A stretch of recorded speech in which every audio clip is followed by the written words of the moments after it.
अगर बांग्लादेश पाकिस्तान नहीं बना होता, इस तरीके से हिंदू नहीं जलाया होता, और जलाता तो फिर उसकी क्या दुर्गति होती या वह भी जानता। जब बांग्लादेशी को यहां से निकालेंगे और रोहिंग्या को यहां से बाहर का रास्ता दिखाएंगे तो उनके समर्थन में मत आना। दंगा कैसे होता और दंगाई का उपचार कैसे होना है, हाँ, तो बरेली के मौलाना से पूछ लो। देखो, बांग्लादेश में एक दलित नौजवान को कैसे जला दिया गया।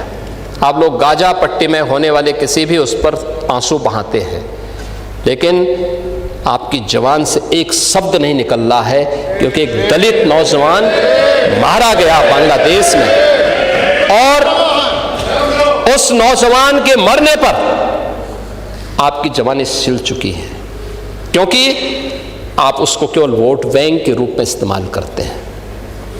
ये भी तो राजनीति है। ये राजनीति नहीं है पांडे जी, ये राजनीति नहीं है, ये वो सच्चाई है जो आपकी तुष्टीकरण की नीति है, जिसके कारण बांग्लादेश बना है।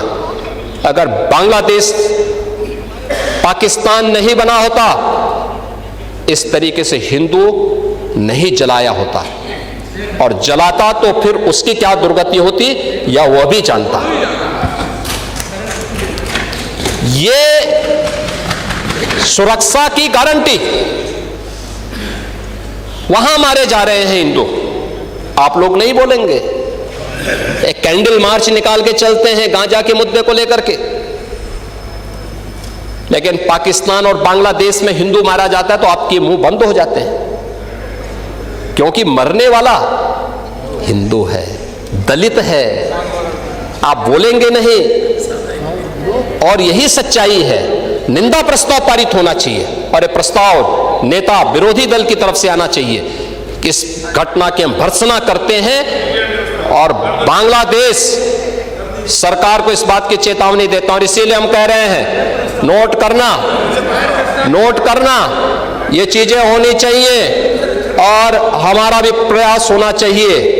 जब बांग्लादेशी को यहां से निकालेंगे और रोहिंग्या को यहां से बाहर का रास्ता दिखाएंगे तो उनके समर्थन में मत आना, क्योंकि उनमें से बहुत सारे लोगों के वोट आपने बनवाए हैं, उनके बहुत सारे लोगों के लिए आधार भी बनवाने का पाप किया है आप लोगों ने। इसलिए इन चीजों को ध्यान में रखना, और एक एक चीज की स्क्रीनिंग होगी,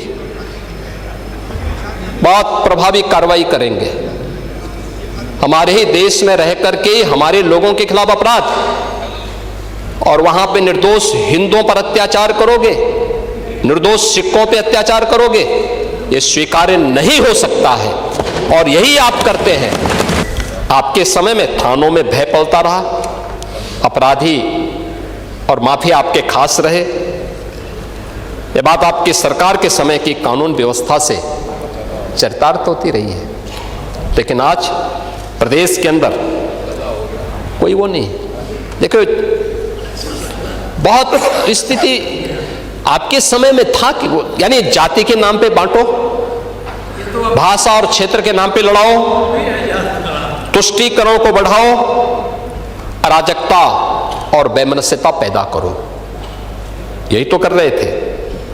दंगे, जंगल राज, माफिया राज, वन डिस्ट्रिक्ट वन माफिया, गुंडा टैक्स, अवैध वसूली, अभी तो मैंने शुरुआत की, ये तो अभी शुरुआत है। सत्ता के संरक्षण में पैरेलल, ये 11 वर्ष नहीं, अभी तो आपको जो है 2047 तक इंतजार करना होगा। अभी 2000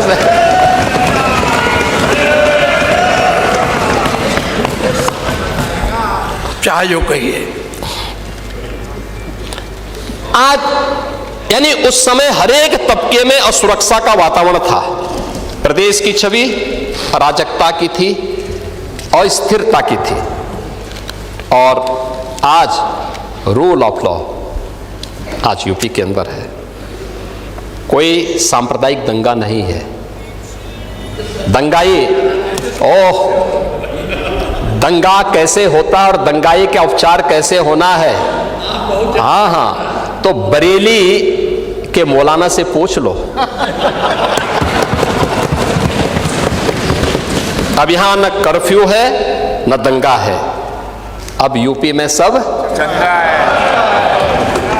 ये है नया यूपी।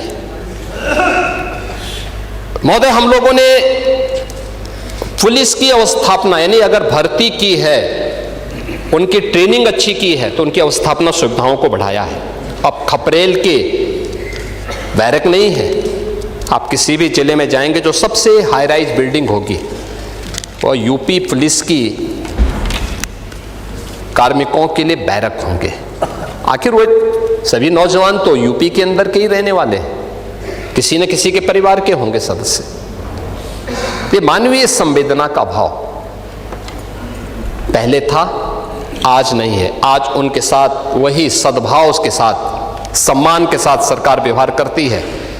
सरकार ने रिफॉर्म के पहली बार यूपी में पुलिस कमिश्नरेट सिस्टम लागू हुआ। 7 जिले आज उससे पूरी तरह आगे बढ़ चुके हैं। मॉडर्न पुलिसिंग, साइबर थाना और फॉरेंसिक इंस्टीट्यूट, ये आज यूपी की पहचान बन रही है। आज यूपी के अंदर एफएसएल लैब्स बंद पड़ रही हैं। 3 नए कानून लागू होने के बाद 7 वर्ष से ऊपर के प्रत्येक सजा में फॉरेंसिक एविडेंस आवश्यक है। आपका कार्यकाल होता तो आप कभी नहीं कर पाते। इसलिए नहीं कर पाते क्योंकि आपने ना फॉरेंसिक लैब बनाई, ना फॉरेंसिक इंस्टीट्यूट बनाए। ओह, अब 4-4 बार थे, नहीं कर पाए तो अब कभी नहीं मिलना है। अब नहीं मिलना है।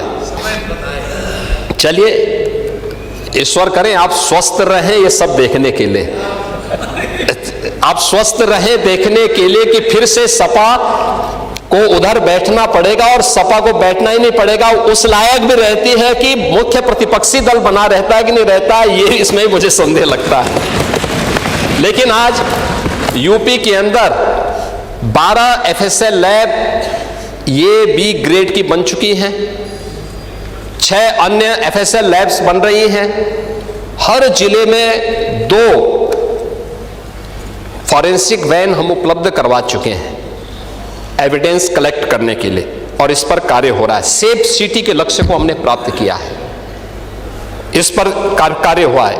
UP SSF special security force 6 वाहिनियों का गठन हो चुका है।